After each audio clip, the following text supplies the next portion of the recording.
കർത്താവിന്റെ വലിയൊരു നാമത്തിന് മഹത്വം. വളരെ ദൈവമായ കർത്താവ് ഒരുമിച്ച് അനുഗ്രഹിക്കുമാറാകട്ടെ. ലൂക്കോസിന്റെ സുവിശേഷം അതിന്റെ 3-ാം അധ്യായം 21-22 വാക്യം ഒന്ന് വായിച്ച് ചില കാര്യങ്ങൾ പ്രാർത്ഥനയ്ക്കായി ഓർമ്മിച്ച് ദിവസം കർത്താവ് ശ്രമപ്പെടുന്നു. ലൂക്കോസിന്റെ സുവിശേഷം 3-ാം അധ്യായം 21-22 വാക്യം. എല്ലാം സ്നാനമേൽക്കുകയും യേശു സ്നാനമേറ്റ് പ്രാർത്ഥിക്കുമ്പോൾ സ്വർഗം തുറന്നു. പരിശുദ്ധാത്മാവ് ദേഹരൂപത്തിൽ പ്രാവ് എന്ന പോലെ അവന്റെ മേൽ ഇറങ്ങി വന്നു. നീ എന്റെ പ്രിയപുത്രൻ, നിന്നിൽ ഞാൻ പ്രസാദിച്ചിരിക്കുന്നു എന്ന് സ്വർഗത്തിൽ നിന്ന് ഒരു ശബ്ദം ഉണ്ടായി. കരങ്ങൾ ഉയർത്തി നന്ദിയോടെ കർത്താവേ സ്തോത്രം പറഞ്ഞാട്ടെ. വളരെ പരിചയമുള്ളൊരു വാക്യഭാഗമാണ്. ഇതിനകത്ത് പ്രാർത്ഥന എന്ന് പറയുന്ന വിഷയം മാത്രം അവന്ന് തുടങ്ങി അവൻ വേഗത്തിൽ ഓർപ്പിച്ച് ഇനിയിപ്പോ കർത്താവ് ശ്രമപ്പെടുകയാണ്. എത്ര പ്രസംഗിക്കാലും തീരാത്ത ഒരു വിഷയമാണ് പ്രാർത്ഥന എന്ന് പറയുന്നത്. നിങ്ങൾക്ക് അറിയാം പ്രാർത്ഥിക്കാൻ, നമുക്ക് അറിയാം പ്രാർത്ഥിക്കാൻ. പക്ഷെ അവൻ വേണ്ടും വണ്ണം പ്രാർത്ഥിക്കാൻ നമുക്ക് എന്ത് ചെയ്യുന്നില്ല, അറിയത്തില്ല. എന്നാൽ അവൻ പ്രാർത്ഥന എന്താണ്, എങ്ങനെയല്ല എന്നൊന്ന് അവൻ ഓർപ്പിപ്പാൻ, സമയത്തിന്റെ പരിധിക്കകത്ത് ഓർപ്പിപ്പാനാണ് ഞാൻ കർത്താവെ ശ്രമപ്പെടുന്നത്. യേശു കർത്താവിന്റെ ശുശ്രൂഷ തുടങ്ങിയത് പ്രാർത്ഥനയോടെയാണ്. യേശു പ്രാർത്ഥിച്ച് തുടങ്ങിയ ശുശ്രൂഷ പ്രാർത്ഥിച്ചാണ് അവസാനിപ്പിച്ചത്. തുടങ്ങുന്നത് പ്രാർത്ഥനയോടെയാണെങ്കിൽ ഒരു കാര്യം ഉറപ്പാണ്, ഒടുക്കവും പ്രാർത്ഥനയിലായിരിക്കണം. തുടങ്ങുന്നത് അവൻ ആരാധനയിലാണെങ്കിൽ അവൻ തീരുന്നത് എങ്ങനെ ആയിരിക്കണം, ആരാധനയിലായിരിക്കണം. വചനത്തിനകത്ത് പൗലോസ് ഗൗരവത്തോട് ചോദിക്കുന്ന ചോദ്യമുണ്ട്. അവൻ ആത്മാവിൽ ആരംഭിച്ചിട്ട് ജഡത്തിലാണോ അവസാനിക്കുന്നത്? ജഡത്തിൽ ഒരിക്കലും അവസാനിക്കാൻ എന്ത് ചെയ്യരുത്, ഇടയാകരുത്. ജനമെല്ലാം സ്നാനം ഏൽക്കുമ്പോൾ യേശു കർത്താവ് എന്ത് ചെയ്യുന്നു, സ്നാനമേറ്റ് പ്രാർത്ഥിക്കുന്നു. അവൻ ലൂക്കോസിന്റെ സുവിശേഷത്തിൽ മാത്രമാണ് യേശു കർത്താവ് സ്നാനമേറ്റ് പ്രാർത്ഥിക്കുന്നതായിട്ട് നമുക്ക് കാണാൻ കഴിയുന്നത്. മറ്റിടങ്ങളിലൊന്നും സ്നാനമേറ്റതായി കാണുന്നുണ്ട്, എന്നാൽ പ്രാർത്ഥിക്കുന്നതായി കാണുന്നില്ല. യേശു കർത്താവിന്റെ അതിപ്രധാനമായ ശ്രേഷ്ഠകരമായ പ്രാർത്ഥനകൾ അക്കമിട്ട് രേഖപ്പെടുത്തിയിട്ടുള്ള ഒരു പുസ്തകമാണ് ലൂക്കോസ് എഴുതിയ സുവിശേഷം എന്ന് പറയുന്നത്. ആമേൻ. ഇതിനകത്ത് എല്ലാ ദൈവമക്കൾക്കും പ്രാർത്ഥിക്കാൻ അവസരം കൊടുത്തു കഴിഞ്ഞാൽ നിങ്ങൾ എന്ത് ചെയ്യും, സമയമെടുത്ത് പ്രാർത്ഥിക്കും. എങ്ങനെ വേണമെങ്കിലും പ്രാർത്ഥിക്കാം. ഉറങ്ങിക്കൊണ്ടും പ്രാർത്ഥിക്കാം, സംസാരിച്ചുകൊണ്ട് എന്ത് ചെയ്യാം. ഇവിടെ ഉണ്ടോ? ചെറിയ ആൾക്കാരൊക്കെ ഇങ്ങനെ ഉറങ്ങിയാലും അവർ പറഞ്ഞു ഞാൻ പ്രാർത്ഥിച്ചുകൊണ്ടിരിക്കുകയായിരുന്നു. അതല്ല കൃപയാണ്. അങ്ങനെ പ്രാർത്ഥിക്കാൻ പറ്റുക എന്ന് പറയുന്നത് പ്രാർത്ഥിക്കാൻ പറ്റുന്ന കൃപയല്ലേ. പ്രാർത്ഥിക്കുന്ന ദൈവങ്ങളോട് പറയാം, പ്രാർത്ഥിക്കുന്നത് ഒരിക്കലും പരാജയപ്പെടത്തില്ല. നമ്മുടെ വിശ്വാസത്തിന്റെ നമ്മുടെ ക്രിസ്തീയ ജീവിതത്തിന്റെ അടിസ്ഥാനം എന്ന് പറയുന്നത് വിശ്വാസമാണ്, അല്ലേ? വിശ്വാസം അടിസ്ഥാനമാണ് നമ്മുടെ ജീവിതം എന്ന് പറയുന്നത്. ശരിയാണ് ഞാൻ പറഞ്ഞത്? വിശ്വാസം ഉണ്ടോ? നമുക്ക് നമ്മെ തന്നെ വിശ്വാസമില്ല, നമ്മളെ തന്നെ എന്തില്ല. വിശ്വാസമാണ് നമ്മുടെ ഫൗണ്ടേഷൻ എന്ന് പറയുന്നത്, നമ്മുടെ ബേസ് എന്ന് പറയുന്നത് വിശ്വാസമാണ്. അപ്പൊ നാം വിശ്വാസത്തിൽ നിലനിൽക്കണമെന്നാണ് പൗലോസ് പറയുന്നത്. നാം വിശ്വാസത്തിൽ നിലനിൽക്കണമെന്നും അനേക കഷ്ടങ്ങളിലൂടെ ദൈവരാജ്യത്തിൽ പ്രവേശിക്കണമെന്ന് എന്ത് ചെയ്യുന്നു പൗലോസ് നമ്മളെ പ്രബോധിപ്പിക്കുന്നു. അപ്പൊ വിശ്വാസമാണ് നമ്മുടെ ബേസ് എന്ന് പറയുന്നത്. വിശ്വാസത്തിൽ നിൽക്കുന്ന ദൈവവേദനെ സംബന്ധിച്ചിടത്തോളം പ്രാർത്ഥന ഒഴിച്ചുകൂടാൻ വയ്യാത്ത കാര്യമാണ്. അപ്പൊ വിശ്വാസം നഷ്ടപ്പെടാതിരിക്കാൻ പ്രാർത്ഥന ഏറ്റവും പ്രധാനമാണ്. ഇവിടുത്തെ പ്രത്യേകത, ഇവിടെ വായിച്ച വാക്യത്തിലേക്ക് വന്നാൽ എല്ലാ ആളുകളും പ്രാർത്ഥന സ്നാനമേറ്റുകൊണ്ടിരിക്കുമ്പോൾ യേശുവും സ്നാനപ്പെടാൻ വേണ്ടി വരികയാണ്. ഒരു കാര്യം ഓർത്തുകൊള്ളണം, പ്രാർത്ഥിക്കുന്ന ജനത്തെ അംഗീകരിക്കുന്ന ഒരു ദൈവത്തെയാണ് നമ്മൾ സേവിക്കുന്നത്.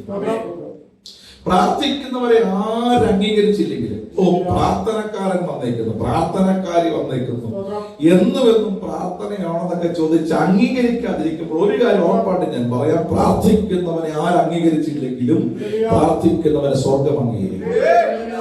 അവൻ എപ്പോൾ അംഗീകരിക്കണം എന്ന് ചോദിച്ചാൽ അവൻ മിണ്ടാതിരുന്നു. ദൈവം അംഗീകരിക്കുന്ന ഒരു സമയം വെച്ചിട്ടുണ്ട്. യേശുവിന്റെ സ്വന്തം സഹോദരന്മാരായ യാക്കോബ്, യൂദ, യോസ, ഇവരെ പറ്റിയൊക്കെ വായിക്കുന്ന യേശുവിനെ അവർ വിശ്വസിച്ചില്ല. യേശുവിനെ അവർ പരിഹസിച്ചിട്ടുണ്ട്. നീ മശിഹ തന്നെയാണോ? ഞങ്ങളുടെ മൂത്ത ചേട്ടനാന്ന് പറഞ്ഞു നടക്കുന്ന കുറെ നാൾ നടക്കുക. എല്ലാവരും പറഞ്ഞു നീ മിശിഹയാണ്. കുറെ ശിഷ്യന്മാരുമുണ്ട്. സ്വന്തം കൂടപ്പുറപ്പുകൾ പറയാ നീ മശിഹ തന്നെയാണോ? നീ ക്രിസ്തു തന്നെയാണോ? പറ. ഞങ്ങൾ കാണുന്നില്ല, നീ കുറെ ഉറങ്ങുന്നു, നീ കുറെ അത്ഭുതമൊക്കെ ചെയ്തെന്ന് പറഞ്ഞാലും ഞങ്ങൾക്ക് അത്ര വിശ്വാസമില്ല. പക്ഷെ ഒരു കാര്യം ഉറപ്പായിട്ട് ഞാൻ പറയാം, വിശ്വാസത്തിൽ ഒറ്റയ്ക്കേ ഉള്ളൂ എങ്കിലും നിന്നുകൊള്ളുക. അവരെ നമ്മളോടൊപ്പം കൂട്ടാൻ ദൈവം വിശ്വസ്തനാണ്. നമ്മുടെ വിശ്വാസം തെളിയിക്കുന്ന, നമ്മുടെ പ്രാർത്ഥനയെ തെളിയിക്കുന്ന ഒരു ദിവസം നമുക്കായിട്ടുണ്ട്. ഹല്ലേലൂയ. അപ്പൊ 2 പേർക്കുള്ള അംഗീകാരമാണ് ഈ വാക്യം. ഒന്ന് യോഹന്നാൻ സ്നാപകനുള്ള അംഗീകാരമാണ് ഈ വാക്യം, മറ്റൊന്ന് യേശു കർത്താവിനുള്ള അംഗീകാരമാണ് ഈ വാക്യം. എന്താ അർത്ഥം? യോഹന്നാൻ സ്നാപകനെ പറ്റി നിങ്ങൾ വായിക്കണം. സക്കറിയ പുരോഹിതന്റെ മകനാണ് യോഹന്നാൻ. യോഹന്നാന്റെ താമസം മുഴുവൻ മരുഭൂമിയിലാണ്. ദൈവശബ്ദം കേൾക്കുന്നത് വരെ മരുഭൂമിയിൽ അവൻ കാട്ടുമൃഗങ്ങളോട് കൂടി കഴിഞ്ഞ മനുഷ്യനാണ് ആര്? യോഹന്നാൻ. അവൻ തോൽവാദം കൊണ്ടുള്ള വസ്ത്രം ധരിച്ച് പിന്നെ വെട്ടിക്കിളിയും കാട്ടുതേനൊക്കെ കഴിച്ചിട്ട് അങ്ങനെ ഒരു പ്രാകൃതനെ പോലെ കഴിഞ്ഞ ഒരു മനുഷ്യൻ വേണമെങ്കിൽ പറയാം യോഹന്നാൻ. എന്നാൽ യോഹന്നാനോട് ദൈവം സംസാരിക്കുന്നു, നീ പട്ടണത്തിലേക്ക് വന്ന് എന്ത് ചെയ്യണം? ദൈവത്തിന്റെ വചനം പ്രസംഗിക്കണം. അങ്ങനെ ദൈവശബ്ദം കേട്ടിട്ട് പട്ടണത്തിലേക്ക് വന്ന മനുഷ്യൻ യോർദാനിങ്കൽ ജനത്തെ സ്നാനപ്പെടുത്തിക്കൊണ്ടിരിക്കുമ്പോൾ യേശു സ്നാനപ്പെടാൻ വേണ്ടി യോർദാനിലേക്ക് വരികയാണ്. 2 പേരും വെള്ളത്തിൽ നിൽക്കുന്നു. യേശു കർത്താവിനേക്കാൾ 6 മാസം മൂത്തവനായ യോഹന്നാൻ നിൽക്കുന്നു. യേശു കർത്താവ് സ്നാനപ്പെടുവാൻ വേണ്ടി തന്റെ കരത്തിന്റെ അടുക്കൽ വന്ന് നിൽക്കുന്നു. സംസാരം എല്ലാം കഴിഞ്ഞതിന് ശേഷം നിന്നാൽ ഞാൻ സ്നാനം ഏൽക്കുന്നത് ഉചിതം എന്ന് പറഞ്ഞ് യോഹന്നാന്റെ കൈകളിൽ യേശു എന്ത് ചെയ്തു? സ്നാനപ്പെട്ടു വെള്ളത്തിൽ നിന്ന് പൊങ്ങി പ്രാർത്ഥിച്ചു കൊണ്ടിരിക്കുമ്പോൾ സ്വർഗം തുറന്നിട്ട് പറയുന്നത് പ്രഖ്യാപനം, നീ എന്റെ പ്രിയപുത്രന്, നിന്നിൽ ഞാൻ പ്രസാദിച്ചിരിക്കുന്നു. യോഹന്നാനെ നിനക്കും കൂടിയുള്ള അംഗീകാരമാണ് ആ സെന്റൻസ്. എന്തിനാണെന്നറിയാമോ? നാളുകൾ നീ മരുഭൂമിയിൽ കഴിഞ്ഞ മനുഷ്യനാണ്. നീ എന്തിനാ വന്നതെന്ന് ആർക്കും ഒരു തെളിവില്ല. നീ എന്താ പ്രസംഗിച്ചെന്നൊക്കെ പറഞ്ഞ് വിമർശിക്കാൻ ആൾക്കാർ ഒത്തിരി പേരുണ്ടായിരുന്നു. പക്ഷെ നിന്റെ കരത്തിനകത്ത് ഒരുവൻ സ്നാനമേറ്റപ്പോൾ നിന്നെയും കൂടെ സ്വർഗം അംഗീകരിച്ച ദിവസമാണിത്. നിങ്ങളുടെ ശുശ്രൂഷയും കൂടെ അംഗീകരിച്ച ദിവസമാണിത്. യേശുവിനെ അംഗീകരിച്ചപ്പോൾ യേശു ആരുടെ അടുക്കലാണോ സ്നാനപ്പെടാൻ വേണ്ടി വന്നു നിന്നത്, ആ യോഹന്നാനെ കൂടെ സ്വർഗം അംഗീകരിക്കുകയായിരുന്നു. ഒരു കാര്യം ഉറപ്പായിട്ട് ഞാൻ പറയാൻ പ്രിയരേ, പ്രാർത്ഥിക്കുന്ന നമ്മെ അംഗീകരിക്കുന്ന ഒരു ദൈവമുണ്ട്. വിശ്വസിക്കുന്ന നന്ദിയോടെ കർത്താവിന് സ്തോത്രം പറഞ്ഞാണ് പ്രിയരേ. യേശു കർത്താവിന്റെ പ്രാർത്ഥന നിങ്ങൾക്കറിയാം. യേശു കർത്താവിന്റെ ശ്രേഷ്ഠകരമായ പ്രാർത്ഥന. അക്കാലത്ത് യേശു പ്രാർത്ഥിപ്പാൻ മലയിൽ കയറിപ്പോയെന്നാണ് വായിക്കുന്നത്. എപ്പോഴാണെന്നറിയാമോ പ്രിയരെ? അവന്റെ റെഫറൻസ് എടുക്കുന്നതിന് വേഗം ഓർപ്പിക്കാം. യേശു കർത്താവിനെ കൊല്ലുവാൻ വേണ്ടി അവൻ താഴ്വരകൾ മുഴുവൻ ആൾക്കൂട്ടവും, അവൻ പടയാളികളും മഹാപുരോഹിതന്മാരും അവൻ സദൂക്യരും പിന്നെ ശാസ്ത്രിമാരും എന്നും വേണ്ട, അവൻ ആരൊക്കെയുണ്ടോ സകലമായ ആളുകളും യേശുവിനെ കൊല്ലാൻ വേണ്ടി നിൽക്കുന്ന ആ സമയത്തും യേശു പ്രാർത്ഥിക്കുകയായിരുന്നു. നല്ല ഒരു സാഹചര്യം കിട്ടിയിട്ട് പ്രാർത്ഥിക്കാൻ ഇരിക്കരുത്, അവസരം ഉണ്ടാക്കി പ്രാർത്ഥിക്കുന്നവരാണ് ദൈവമക്കൾ. നല്ല സമയം നോക്കി പ്രാർത്ഥിക്കാൻ ഇരിക്കരുത്. സാഹചര്യങ്ങളൊക്കെ അനുകൂലമായിട്ട് ഞാൻ പ്രാർത്ഥിക്കാൻ പറയരുത്. ഏത് സാഹചര്യം പ്രതികൂലമായാലും അതിന്റെ നടുവിൽ ഇങ്ങനെ താഴ്വരയിൽ ഒത്തിരി പ്രതികൂലം തനിക്കെതിരെ ഉണ്ടെന്ന് അറിഞ്ഞിട്ടും ആ സമയങ്ങളിൽ യേശു പ്രാർത്ഥിക്കാൻ വേണ്ടി പിതാവിനോട് ഒപ്പം ചേർന്ന് നിൽക്കാൻ തുടങ്ങി. കർത്താവിന് അറിയാം, ഇത് അവന്റെ നാഴികയാണ്, എന്റെ പിതാവിന്റെ നാഴികയാണ്. അവൻ എന്റെ നാഴികക്കകത്ത് എന്റെ മേൽ ശുശ്രൂഷയ്ക്ക് ദൈവം നൽകിയിട്ടുള്ള സമയത്തിന്റെ അകത്ത് പിടിക്കാൻ ഒരുവനെയും അനുവദിക്കത്തില്ല. പിതാവ് എന്നോട് കൂടെ ഉള്ളത് കൊണ്ട് ഞാൻ ഏകാനല്ല. ഉറപ്പുള്ള സ്വന്തം പറഞ്ഞാൽ നമ്മുടെ നാഴിക വരാതെ നമ്മെ തൊടാൻ ഒരാളെ ദൈവം അനുവദിക്കരുത്. വിശ്വസിച്ച് സ്വന്തം പറഞ്ഞാട്ടെ, നമ്മുടെ സമയമാകാതെ നമ്മുടെ വീട്ടിൽ ശവപ്പെട്ടി കയറത്തില്ലെന്ന് ഭയപ്പെടുത്താൻ പ്രിയരെ. മരണത്തിന് നീ പോകുമെന്ന്, അവൻ കുഴിക്കകത്ത് നീ ഒടുങ്ങുമെന്ന്, നിന്നെ ഒടുക്കുമെന്ന്, മോർച്ചറിക്കകത്ത് കയറ്റുമെന്നൊക്കെ വെല്ലുവിളിക്കാം.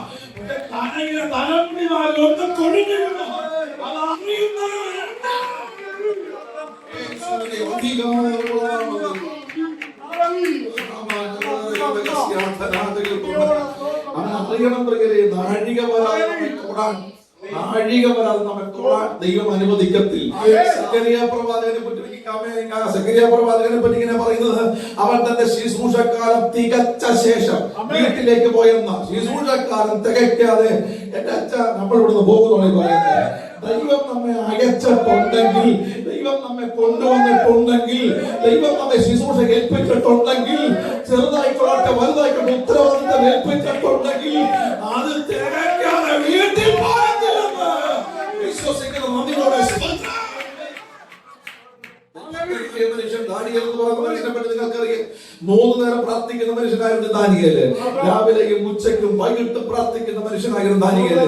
ദാനിയേലിനെ രാജാവ് ഉത്കൃഷ്ട മാനസനായിട്ടുണ്ട് എന്ന് പറഞ്ഞാൽ ദേശത്തിലെ വിശിഷ്ടനായിട്ട് ദാനിയേൽ ഇങ്ങനെ ദേശാധിപതിയായി വാണുകൊണ്ടിരിക്കുമ്പോൾ അസൂയ നിറഞ്ഞ് പക നിറഞ്ഞ് ആളുകൾ ദാനിയേലിനെതിരെ രംഗത്തിറങ്ങി. രഹസ്യമായി ദാനിയേലിനെതിരെ രംഗത്തിറങ്ങി. വട്ടം കൂടി ചർച്ച ചെയ്ത് ദാനിയേലിനെ എങ്ങനെയെങ്കിലും ഇല്ലാതാക്കണം, രാജാവിന്റെ പ്രീതിക്കകത്തുനിന്ന് ദാനിയേലിനെ പിഴുതു മാറ്റി കളയണമെന്നൊക്കെ ആഗ്രഹിച്ചിട്ട് ഇവരെല്ലാവരും കൂടെ ഒരു മാറ്റം വരാത്ത രേഖ എഴുതി ഉണ്ടാക്കി രാജാവിനെ കൊണ്ട് മുദ്രയിടിപ്പിച്ചു. രാജാവെ, നിന്നോടല്ലാതെ ആരെങ്കിലും പ്രാർത്ഥിച്ചാൽ അവൻ എന്ത് ചെയ്തോളണം, സിംഹങ്ങളുടെ കുഴിക്കകത്തിട്ട് കളയണമെന്നൊക്കെ പറഞ്ഞ നീക്കം വരാത്ത മേധികളുടെയും പാർസികളുടെയും എന്ത് ചെയ്തു, നിയമം കൊണ്ട് ഒപ്പുവെച്ചു. രാജാവ് ദാനിയേലാണെന്ന് അറിഞ്ഞപ്പോൾ ഞെട്ടിപ്പോയി. അവൻ കുഴിക്കകത്തിടേണ്ട ദിവസം വന്നു. ദാനിയേലിനെ കുഴിക്കകത്തേക്ക് ഇടാൻ വേണ്ടി ബന്ധിച്ചു കൊണ്ടുവരികയാണ്. നിങ്ങൾക്കറിയാമല്ലോ, 4-5 ആള് പൊക്കമുള്ള താഴ്ചയുള്ള ഒരു കുഴിയുടെ മുകളിൽ നിന്ന് ഭക്തനെ വാലിച്ച് അർത്ഥനഗ്നനായി താഴേക്കിറങ്ങി. അവൻ താഴേക്കെറിഞ്ഞു എങ്കിലും ദാനിയേൽ ഒരു ദോഷമുണ്ടായില്ല. ഇനി എങ്ങോട്ട് എറിഞ്ഞെന്നറിയാമോ? ഭക്ഷണം കിട്ടാതെ അവൻ വിശന്ന് പരവേശം നൽകിയിരിക്കുന്ന സിംഹങ്ങളുടെ ഗുഹയ്ക്കകത്തേക്ക് എറിഞ്ഞു. അവൻ ദാനിയേൽ ഒന്നും സംഭവിച്ചിട്ടില്ല. അങ്ങനെ രാജാവിന് അന്ന് രാത്രി ഉറക്കം വന്നില്ലെന്ന വായിക്കുന്നത്. നിന്നെ പ്രതിസന്ധിക്കകത്തേക്ക് വിടുന്നവരുടെ ഉറക്കത്തെ ദൈവം തൊടുവാൻ ശക്തനാണ്.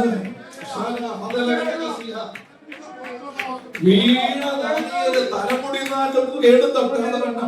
പുറത്ത് ഇറങ്ങി വന്നു. അവൻ ഒരു കാര്യം ഞാൻ പറയാം, പ്രാർത്ഥിക്കുന്നവൻ വീണെന്ന് വരാം, പക്ഷെ കിടപ്പിലാകാൻ ദൈവം അനുവദിക്കത്തില്ല.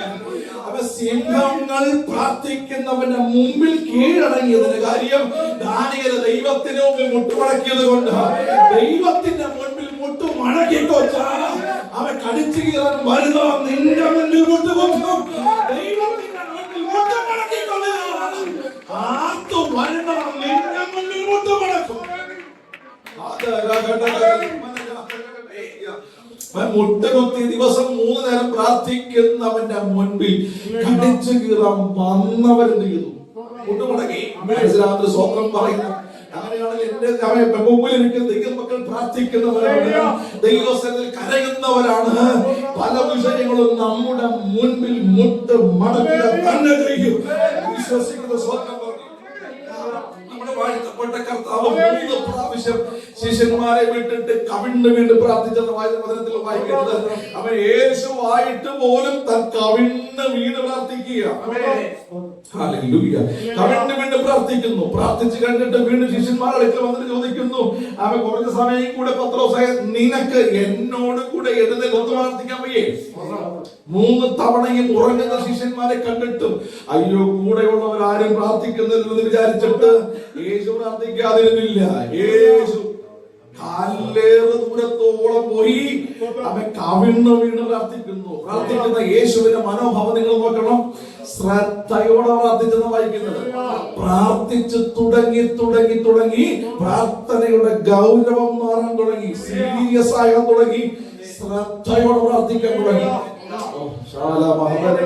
പ്രാർത്ഥിക്കുന്ന സകല വിഷയത്തിന് ദൈവത്തിൽ പറയാം, ശ്രദ്ധയോടെ പ്രാർത്ഥിച്ചോളാം.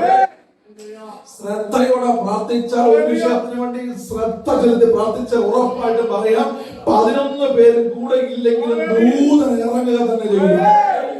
അവനെ ശുശ്രൂഷിക്കാൻ സ്വർഗത്തിൽ നിന്ന് ദൂതൻ ഇറങ്ങി എന്നാണ് വായിക്കുന്നത്. ആരും ശുശ്രൂഷിക്കാൻ ഇല്ലാത്തവർക്ക് വേണ്ടി സ്വർഗത്തിലെ ദൂതനെ അയച്ചിട്ട് അവൻ ശുശ്രൂഷിപ്പിക്കുന്ന ദൈവമാണ്. നന്ദിയോടെ സ്തോത്രം പറയണത്. അങ്ങനെ കവിണ്ണ് വീണ്ടും പ്രാർത്ഥിച്ച കർത്താവ് എഴുന്നേറ്റ് നിൽക്കുമ്പോ തീവട്ടി പന്തങ്ങളൊക്കെ ആയിട്ട് സേവകന്മാരും മഹാപുരോഹിതന്മാരും പടയാളികളൊക്കെ യേശുവിനെ പിടിക്കാൻ വേണ്ടി വരിക. അവൻ യേശുവിനെ പിടിക്കാൻ വേണ്ടി വന്നപ്പോൾ ഇങ്ങനെ അന്വേഷിക്കുമ്പോൾ കർത്താവിന്റെ ചോദ്യം, നിങ്ങൾ ആരെ തിരയുന്നു? മറുപടി, ഞങ്ങൾ നസറേനായ യേശുവിനെ തിരയുന്നു. അത് ഞാൻ മുൻപോട്ട് വന്നപ്പോൾ സാഗരം താഴെ വീണു. മനസ്സിലാകുന്നുണ്ടോ? അല്പം മുമ്പ് താഴെ വീണ് കരഞ്ഞത് ആരാന്നറിയാമോ? അല്പം മുമ്പ് താഴെ വീണ് കരഞ്ഞത് യേശുവാണ്. മനസ്സിലാകുന്നുണ്ടോ? എന്നാൽ പ്രാർത്ഥിച്ച് കഴിഞ്ഞവൻ ഇവരെ നിന്ന് കഴിഞ്ഞപ്പോൾ പിടിക്കാൻ വന്നവർ താഴെ വീണു. മനസ്സിലാകുന്ന സ്വന്തം അല്പസമയത്തേക്ക് നീ മുട്ട് മടക്കിക്കൊള്ളുക. പല വിഷയങ്ങളും നിന്റെ മുന്നിൽ മുട്ട് മടക്കും. നിന്റെ പറഞ്ഞ വിഷയങ്ങൾ നിന്റെ മുന്നിൽ മുട്ട് മടക്കട്ടെ എന്ന് പറയും. രോഗമാണെങ്കിലും മുട്ട് മടക്കട്ടെ, പ്രതിസന്ധിയാണെങ്കിലും മുട്ട് മടക്കട്ടെ, വികാരമാണെങ്കിലും മുട്ട് മടക്കട്ടെ.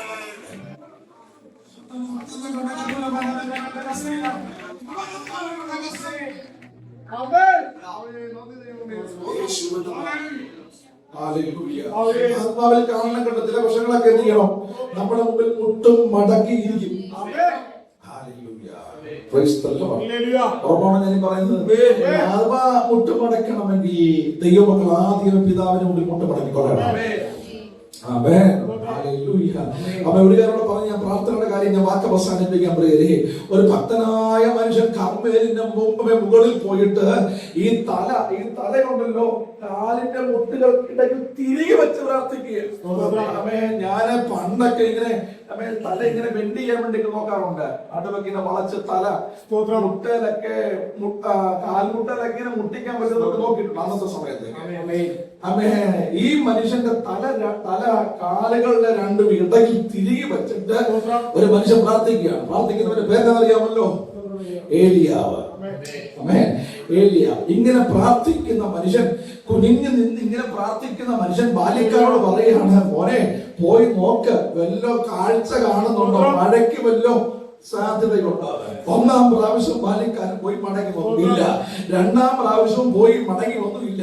അങ്ങനെ 6 പ്രാവശ്യം പോയി മടങ്ങി വന്നിട്ടില്ലെന്ന് പറഞ്ഞ ബാല്യക്കാരൻ 7ാം പ്രാവശ്യം പോയിട്ട് മടങ്ങി വരുമ്പോൾ ഒരു വാർത്തയുമായിട്ടാണ് വരുന്നത്. എന്ത് വാർത്ത? യജമാനനെ ഒരു കൈ പോലെ ഒരു മേഘം ഉയരുന്നത് ഞാൻ കാണുന്നു. ഈ മനുഷ്യൻ അത് കേട്ട വളരെ പ്രാർത്ഥന നിർത്തിയില്ല. ഏലിയാവിന്റെ പ്രാർത്ഥന തീർന്നില്ല. ഏലിയാവ് അങ്ങനെ തന്നെ കാലുകൾക്കിടയിൽ തല തിരികെ വെച്ചുകൊണ്ട് ബാല്യക്കാരോട് പറയുകയാണ്, കുഞ്ഞേ നീ രാജാവിനോട് പോയി പറ, ഒരു വലിയ മഴ വരുന്നുണ്ട്, മഴ നിന്നെ തടുക്കാതിരിക്കാൻ രഥം പൂട്ടി ഓടിക്കൊള്ളുക. മനസ്സിലായ സ്വന്തം പറഞ്ഞാട്ടെ, പ്രാർത്ഥിക്കുന്ന ദൈവവൈദ്യനെ നിന്റെ നാവിൽ ദൈവം പറഞ്ഞ അധികാരം അത് വെളിപ്പെടുത്താൻ സമയമായി. അല്ലാതെ ഈ ആണ്ടുകളിൽ മഞ്ഞും മഴയും കേട്ടില്ലെന്ന് ഇങ്ങനെ പറയാൻ ഏലിയാവേ യാക്കോബ് പറയും, ദേശത്ത് മഴ പെയ്യാതിരിക്കാൻ അവൻ പ്രാർത്ഥിച്ചു കൊണ്ടിരുന്നുണ്ട്. പ്രാർത്ഥിക്കുന്ന ദൈവവൈദ്യനോട് പറയാം, ഈ മണ്ണിനെ പ്രാർത്ഥിക്കുന്നവനെ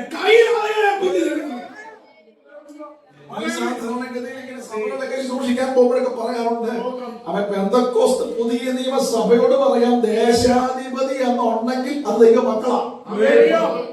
മനസ്സിലാവുന്നു? സാധാരണ ദേശാധിപതി എന്നൊക്കെ കേൾക്കുമ്പോ നമുക്കെല്ലാം അങ്ങ് വിറകിലും പനിയൊക്കെ വരും. ദേശാധിപതി കേട്ടിട്ടുണ്ടോ? ദേശാധിപതി. എന്റെ പൊന്നുപ്രിയോട് പറയാം, ദേശത്തിന് അധിപതി ഉണ്ടെങ്കിൽ ദൈവസഭ.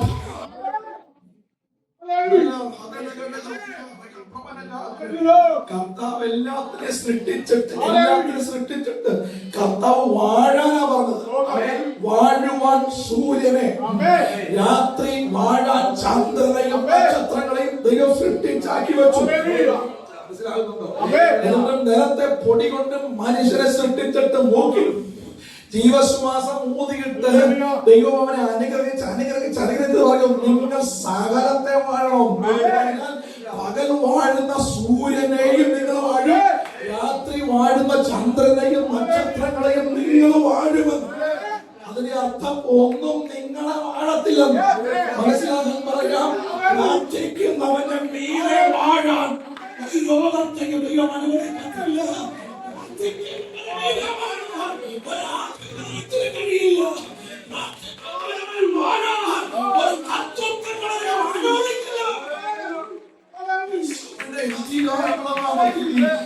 അകാരണമായി നമ്മെ എന്തെങ്കിലും വാഴുന്നത് ഭൂമിയാൽ ഈ ആരാധന മധ്യത്തിൽ യേശുവിന്റെ നാമത്തിൽ ആ ചിന്ത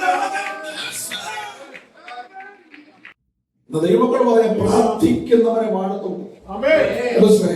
പ്രാർത്ഥിക്കുന്നവരെ വാഴത്തുള്ളൂ. ഒന്നുകൂടെ പറയാം, പ്രാർത്ഥിക്കുന്നവരെ വാഴത്തുള്ളൂ. മുട്ടും മടക്കുന്നവൻ എഴുന്നേൽക്കുമ്പോൾ അവൻ പല പ്രതിസന്ധികളും തകിടം പറയും. യേശുവിന്റെ നാമത്തിൽ ഒരു അഭിഷേക തൈലം തലയിൽ വീണ ഒരു യേഹൂവിനെ പറ്റി നിങ്ങൾ വായിച്ചിട്ടുണ്ടോ? യേഹൂ എന്ന് പറയുന്ന മനുഷ്യൻ തേര ഓടിച്ച് ചെല്ലുമ്പോൾ കണ്ണെഴുതി മുടി ചീകി കിളിമാതി കൂടെ ഒരു സഹോദരി ഇങ്ങനെ നോക്കി നിൽക്കുക. അവളുടെ പേര് ഇസബേൽ എന്ന. ഇങ്ങനെ അഭിഷേക തൈലമുള്ളവൻ രഥം ഓടിച്ച് ചെല്ലുമ്പോ ഈ ഇസബേൽ ഇങ്ങനെ കിളിമാതിൽ കൂടി ഇങ്ങനെ നോക്കി ചിരിച്ചിങ്ങനെ നിൽക്കുന്ന സമയത്ത് താഴെ നിന്ന് മേലോട്ട് ഇങ്ങനെ സംസാരിച്ചുകൊണ്ടിരിക്കുമ്പോ ഇസബേൽ ഉച്ചകുത്തി താഴെ പോയത്. മനസ്സിലാകുന്നില്ല പറയുന്നതൊക്കെ? അവൻ ഇവൾ ഉച്ചകുത്തി താഴെ പോകാൻ കാരണം അഭിഷേകമുള്ള യേഹൂ എഴുന്നേറ്റ് നിന്നപ്പോഴാണ്. അങ്ങനെയാണെങ്കിൽ ദേശത്തിനകത്ത് വ്യാപരിക്കുന്ന സകല ഇസബേലിയ വ്യാപാരങ്ങളും ഉച്ചകുത്തി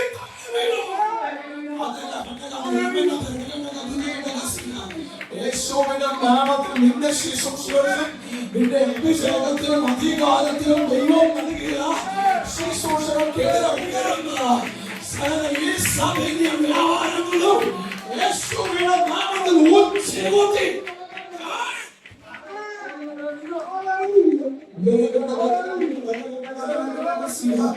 യേശുവിന്റെ നാമത്തിൽ സഭ ഇന്ന് അധികാരത്തെ കൈവരിക്കുകയാണ്.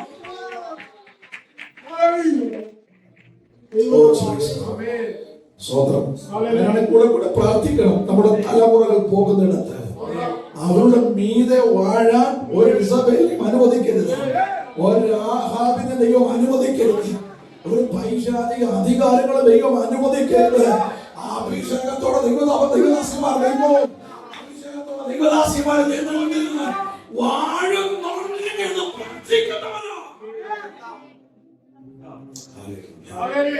ഞാൻ ഈ പ്രാർത്ഥനയുടെ ഘട്ടങ്ങളും പ്രാർത്ഥനയുടെ രീതികളൊക്കെ പറയാൻ വേണ്ടി പരിശുദ്ധാത്മാവ് അങ്ങോട്ട് തന്നെ കൊണ്ടുപോയി.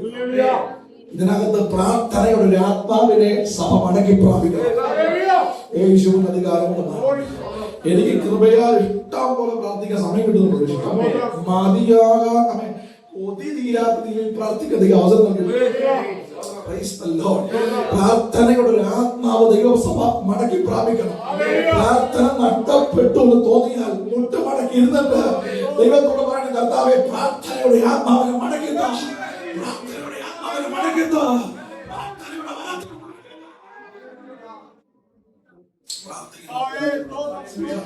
പ്രാർത്ഥിക്കുന്നത് അധികത്തില്ല, പരാജയപ്പെടുന്നില്ല. പരാജയപ്പെടുമെന്ന് തോന്നാം, തീർന്നു പോയെന്ന് തോന്നാം, തീർന്നു പോകാം, ഞാൻ തോറ്റോ തോന്നാം, പരാജയപ്പെടത്തില്ല. സഹോദരന്മാരോട് പറയാം പരാജയപ്പെടത്തില്ല, ദേവദാസന്മാരോട് പറയാം പരാജയപ്പെടത്തില്ല, പരാജയപ്പെടത്തില്ല. തലയിൽ കൈവച്ച് പറഞ്ഞു വിളിച്ചു പരാജയപ്പെടത്തില്ല. നീ ഒരു നായുടെ നേരെ എന്നത് പോലെയാണോ വലുതെന്നൊക്കെ ചോദിക്കാം. ആളിൽ വലിയ വലിപ്പം കാണത്തില്ല, പക്ഷെ ഉറപ്പായിട്ടും പറയാം അകത്ത് പ്രാപിച്ച ദൈവത്തിന്റെ കൃപ എന്നെ പരാജയപ്പെടത്തില്ല. പ്രാർത്ഥിക്കുന്നവൻ പരാജയപ്പെട്ടിട്ടുണ്ടെങ്കിൽ ഞാൻ ഈ പുസ്തകം താത്തു വെക്കാം. എന്നാലും ഞാൻ പറയാം പരാജയപ്പെടും, ദൈവം അനുവദിക്കത്തില്ല.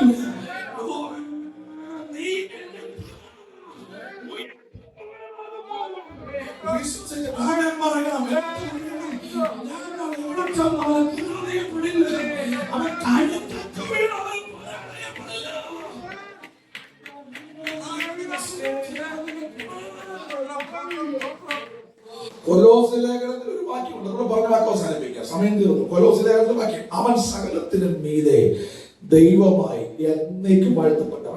അവൻ സകലത്തിനും മീതെ ദൈവമായി എന്നേക്കും വാഴ്ത്തപ്പെട്ടവൻ. നമ്മൾ അനുഭവിക്കുന്ന പ്രതിസന്ധിയുടെ മീതെ, നമ്മൾ അനുഭവിക്കുന്ന രോഗത്തിന് മീതെ, നമ്മൾ അനുഭവിക്കുന്ന സാമ്പത്തിക ഞെരുക്കത്തിന് മീതെ, നമ്മൾ അനുഭവിക്കുന്ന പ്രതികൂലങ്ങൾക്ക് മീതെ, നമ്മൾ അനുഭവിക്കുന്ന സകല വേദനകൾക്ക് മീതെ, നമ്മൾ അനുഭവിക്കുന്ന രോഗങ്ങൾക്ക് മീതെ അവൻ മീതെയുണ്ട്. അവൻ സകലത്തിനും മീതെ ദൈവമായി എന്നേക്കും വാഴ്ത്തപ്പെട്ടു. ഹല്ലേലൂയ. ശക്തമായ കർത്താവ് ഈ വചനങ്ങളാണ് നമ്മെ അനുഗ്രഹിക്കട്ടെ. കൽപ്പന പ്രാപിച്ച്, കൽപ്പന കേട്ടനുസരിച്ച് അവനെ ഹിതത്തിന് വേണ്ടി വിധേയപ്പെടുത്തി പ്രാർത്ഥിക്കുന്നവന് വേണ്ടി സ്വർഗം തുറക്കും. ഇതിനകത്ത് സകലയോട് എത്ര വാതിലടഞ്ഞാലും ഉണ്ണി വാതിലടഞ്ഞൊന്നും പേടിക്കണ്ട. വാതിൽ ഒന്നേ അടയ്ക്കാൻ കഴിയും. അവൻ പെരുവഴികളെ തുറക്കാൻ ശക്തനാണ്. എത്ര വാതിലടച്ചാലും യേശുവിന്റെ നാമത്തിൽ എത്ര വാതിലടച്ചാലും പ്രവചനം ചെയ്യാൻ പറയുക. ഒന്നല്ല രണ്ടല്ല, നിന്റെ മുമ്പിൽ വാതിലുകൾ ദൈവം വഴി തുറക്കാൻ ശക്തനാണ്. ഇതുവരെ കണ്ടിട്ടില്ലാത്ത വഴികൾ തുറക്കാൻ, വാതിൽ തുറക്കാൻ ദൈവം ശക്തനാണ്. കോരസിനോട് പറയണേ, കോരസേ വാതിലൊന്നും ഇനി നിന്റെ മുമ്പിൽ അടയലും. ഇതുവരെ അടഞ്ഞിട്ടുണ്ടാകാം, ഇതുവരെ അടയ്ക്കും എന്ന് വെല്ലുവിളിച്ചിട്ടുള്ളവരുണ്ടാകാം. പക്ഷെ ആത്മാവ് പറയുന്നു ഇനി വാതിൽ അടയത്തില്ലെന്ന്. കാര്യം ഞാൻ നിന്റെ കരത്തിൽ പിടിച്ചിട്ടുണ്ടെന്ന്, ഞാൻ പിടിച്ചിട്ടുണ്ടെങ്കിൽ ഞാൻ വാതിൽ തുറക്കുമെന്ന്, ഇരമ്പോളാൻ ഞാൻ ഖണ്ഡിക്കുമെന്ന്.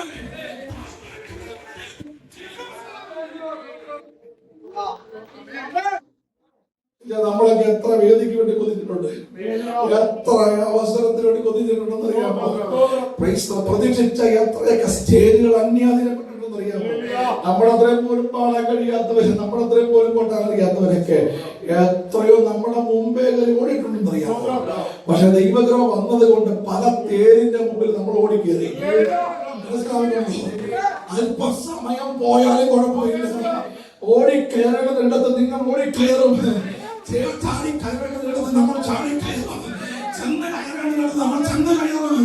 നഷ്ടപ്പെട്ട ഒരു സെക്കൻഡ് സൂചി എങ്കിലും ഉണ്ടെങ്കിൽ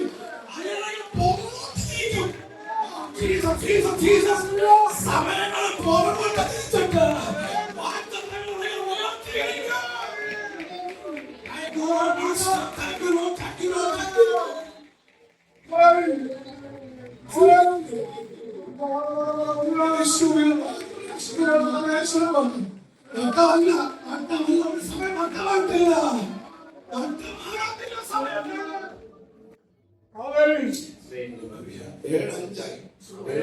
ഒറ്റ കാരണം പറയാം. യഹൂദന്മാരെ പേടിച്ചിട്ട് ശിഷ്യന്മാരെല്ലാം വാദിച്ചിരിക്കുക. യഹൂദന്മാരെ പേടിച്ചിട്ടിരിക്കുക. കർത്താവിനെ ക്രൂശിച്ചു, ഞങ്ങൾക്കൊരു നായകനില്ല, കർത്താവിനെ തകർത്ത് കളഞ്ഞ് ഞങ്ങൾ കണ്ടതാ. ഇങ്ങനെ 11 പേര് യൂതായി പോയി. 11 പേരോട് പേടിച്ചരണ്ടിങ്ങനെ ഭയത്തോടെ ഇരിക്കുമ്പോ നടുവിലൊരു പ്രകാശം മിന്നി. നടുവിലൊരു പ്രകാശം മിന്നിട്ട് നടുക്ക് വന്ന് നിൽക്കുന്നവൻ പറയുകയാണ്, നിങ്ങൾക്ക് സമാധാനം. വാതില് കൊട്ടിയിട്ടല്ല കർത്താവ് വന്നത്. തുറക്കണേ, ഓപ്പൺ ദ ഡോർ പറഞ്ഞില്ല. വാതില് നോക്കിയിട്ടല്ല കർത്താവ് കയറി വന്നത്. അടച്ചിട്ട വാതിലിന്റെ അകത്ത് കയറി ഒരു പ്രവചനമെന്ന് പറയാം. പല വാതിലും നിന്റെ മുമ്പിൽ അടഞ്ഞിട്ടുണ്ടെങ്കിലും പുനരുത്ഥാന ശക്തിയുള്ളവൻ അടഞ്ഞ വാതിൽ വിഷയമല്ല. എത്ര വാതിൽ അടച്ചാലും നീ കയറേണ്ടുന്ന ഇടത്ത് വാതില് തുറക്കാതെ നിന്നെ കയറ്റ പുനരുത്ഥാന ശക്തിക്ക് ശക്തിയുണ്ട്. ഇതൊരു പ്രവചനമായി ഈ സഭയിൽ വിളംബരം ചെയ്തുകൊണ്ട് വാക്കുകൾക്ക് വിരാമം.